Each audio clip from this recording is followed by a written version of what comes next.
जी, तो आज जो मैच में 3 बातें बड़ी इंटरेस्टिंग हुई हैं पाकिस्तान और वर्सेस वेस्ट इंडीज़ के। मैं आपको गाइड करता जाऊँ कि इन्होंने बिल्कुल एक ना प्लान तैयार किया था कि हमने स्पिन ट्रैक बनाना है और उसमें पूरी की पूरी वेस्ट इंडीज़ की टीम को डुबो देना है। प्लान तो बड़ा कामयाब रहा, लेकिन पहली विकेट जब काशिफ अली ने ली तो मुझे ये लगा कि नहीं, ये इनसे कोई गलती हो गई है। फास्ट बॉलर जब विकेट लेता है तो उसके बाद जो है ना वो इनिंग्स का आगाज़ वैसे ही उस अंदाज में 21 रन हो गए और मैंने कहा नहीं यार, विकेट आज जो है ना बेहतर परफॉर्म करेगी। लेकिन उसके बाद जैसे ही 37 स्कोर आता है तो वेस्ट इंडीज़ के 7 खिलाड़ी आउट हो गए। 7 खिलाड़ी आउट हुए तो उसमें एक बंदा जो नुमान अली पाकिस्तान की तरफ से पहला बॉलर बन गया जिसने टेस्ट में हैट्रिक की। ये बड़ी शानदार कामयाबी उस बंदे के लिए। देखिए यहाँ पर अब मैं आपको बता दूँ, एज मैटर नहीं करती। उस बंदे की जितनी एज है पाकिस्तान क्रिकेट उसको खिला ही ना। यहाँ पर मैटर करता है आपका एक्सपीरियंस, आपका डिटर्मिनेशन। तो साबित किया कि अगर स्पिनिंग ट्रैक होगा तो मुझसे बेहतर कोई स्पिन बॉलर नहीं होगा। यहाँ तक बात आपको समझ आ रही है। यहाँ तक पाकिस्तान मैच जीत रहा था। अब 7 खिलाड़ी, 37 स्कोर, आउट, मेन सारे खिलाड़ी आउट। अब आगे बॉलर। जैसे ही बॉलर आए हैं हमारी टीम ने कहा हाँ जी जनाब, हम किधर खड़े हों, हमने किधर बॉल करनी है ये भूल गए हम। फिर आपके खिलाड़ियों ने मज़ीद जो 3 लास्ट खिलाड़ी हैं ये भी आलमी रिकॉर्ड ही कायम करवा दिया इन्होंने कि टॉप स्कोरर थे 8, 9 और 10 वाला बंदा। यानी कि वो ऊपर वाले 7 प्लेयर्स की निस्बत आखिर वाले 3 प्लेयर वो टॉप स्कोरर रहे इस मैच में कि उन्होंने बेहतर स्कोर किया ऊपर वाले मेन प्लेयर से और स्कोर को ले गए 163 पे। मैंने जैसे ही वो 163 हुआ तो मैंने वीडियो बना के ये कहा था कि पाकिस्तान अब मुश्किल की घड़ी में शामिल होगा। हमारी बारी आ गई। हुरैरा मेन प्लेयर हमारा ओपनर का वो आया, उसने कहा जी जनाब मैं आज गया हूँ, अब बताएं मैं आउट कैसे होना है। वही उसने कहा जी कोई बात ऐसी नहीं है, आपने स्पिन ट्रैक बनाया, मैं फास्ट से आउट होकर दिखाता हूँ। ऐसे ही आगे बैट लाया है और बॉल बैट पे नहीं है, ये सीधी पैड पे आ गई है।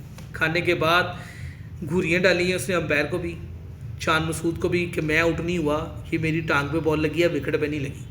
अब उस अल्लाह के बंदे को किसी ने बताया नहीं है कि LBW भी आउट होता है अगर विकेट के सामने बॉल खा ले।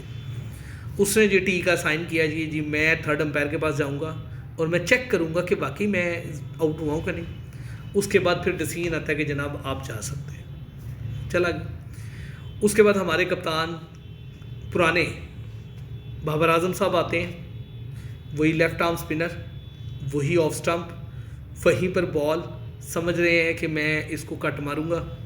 जैसे ही पीछे जाते हैं बॉल अंदर आ जाती है और वो घर के दरवाजे की तरह खोल देती है विकेटों के तीनों डंडे ऐसे अलग अलग सारे वो पड़े। बाबर साहब परेशान कि ये क्या हो गया, मैंने ज़िंदगी में कभी ऐसा नहीं हुआ देखा। कोई बात नहीं, अब जाना पड़ेगा। वो भी चले गए। कप्तान शान मसूद की बारी आती है। जनाब ने कसम खाई हुई थी कि स्पिनर के हाथ से आउट नहीं होना। उन्होंने भी फास्ट बॉलर लगा दिया कि हाँ जी आ गया है, अब आप जाएं।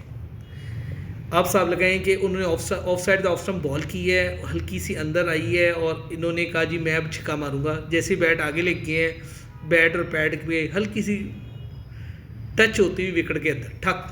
शान मसूद ने कहा जी सॉरी, आपने मुझे कहा था कि ये स्पिन बॉलिंग ट्रैक है तो मैं यही समझ के बॉल खेलने पर चल पड़ा। कामरान गुलाम एज़ यूजुअल नंबर 4 पे आउट हो गए।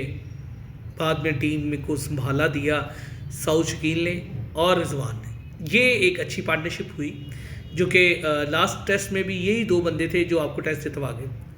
120 के करीब था। मैंने कहा जी चलो जी अब मैच पाकिस्तान के हाथ में आ गया है, ये कर जाएंगे, 50-60 ऊपर कर जाएंगे। जैसे ही मैंने दोबारा मैच ऑन की है और फिर भाई सारी टीम घर चली गई है और आखिरी विकेट मैंने देखी काशिफ अली की, LBW आउट हो गया।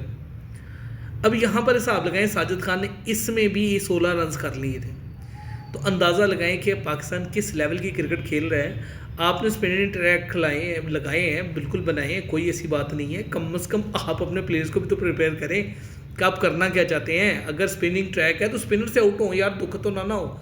यहाँ पर स्पिन ट्रैक बनाने के बावजूद आप फास्ट बॉलर से आउट हो रहे। ये बड़ी ही परेशानी वाली बात है कि आप अगर कहते हैं कि ये स्पिन ट्रैक है तो भैया स्पिनर के हाथों आउट हो, मुझे कोई दुख नहीं है, आप फास्ट के हाथों आउट हो रहे हैं। तो काइंडली पाकिस्तान टीम और मेरे जितने व्यूअर्स हैं उनसे भी ये रिक्वेस्ट है कि जहाँ पे आपको लगे कि ये बिल्कुल ऐसा ही हो रहा है जैसे मैं बता रहा हूँ, तो समझ लें पाकिस्तान मैच हार गया।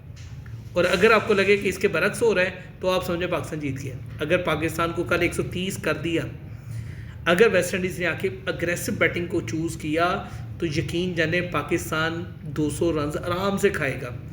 और अग्रेसिव होना पड़ेगा उनको ये मैच जीतने के लिए। अगर उन्होंने डिफेंसिव गए तो 37 38 से 39 पे पूरी टीम आउट हो जाएगी। पाकिस्तान को जीतने के लिए भी अग्रेसिव होना पड़ेगा, विकेट्स लेनी पड़ेंगी और अग्रेसिव बैटिंग करनी पड़ेगी उसके बाद। बाकी best of luck team Pakistan, मेरी ये दुआएं हैं कि पाकिस्तान जीते। लेकिन अब मुझे ये नहीं लग रहा कि पाकिस्तान जीते, क्योंकि 140-50-20 विकेट पे फोर्थ इनिंग में परफॉर्म करना या स्कोर करना इंतहाई मुश्किल है।